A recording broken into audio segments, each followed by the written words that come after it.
अस्सलामुअलैकुम दोस्तों, अमेरिका में जब एक कैदी को फांसी की सजा सुनाई गई तो वहां के कुछ साइंसदानों ने सोचा क्यों ना इस कैदी पर कुछ तजर्बा किया जाए।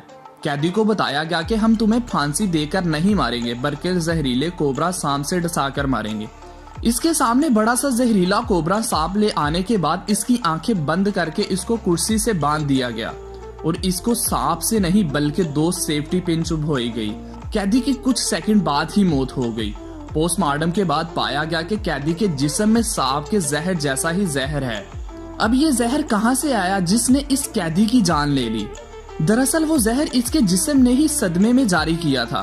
हमारे हर अमल में मुस्बत या मनफी तवानाई बनती है और वो हमारे जिस्म में इसी के मुताबिक हार्मोन्स तैयार करती है। 75% बीमारियों की वजह मनफी सोच ही हुआ करती है। आज इंसान खुद ही अपनी मनफी सोच से खुद को खत्म कर रहा है।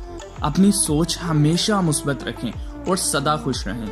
25 साल की उम्र तक हमें ये परवाह नहीं होती कि लोग क्या सोचेंगे। 50 साल की उम्र तक इसी डर में जीते हैं कि लोग क्या सोचेंगे। 50 साल के बाद हमें पता चलता है कि हमारे बारे में तो कोई सोच ही नहीं रहा। जिंदगी खूबसूरत है, इसीलिए हमेशा खुश रहें। बात अच्छी लगी हो तो दोस्तों के साथ शेयर कर दीजिएगा। अल्लाह हाफिज।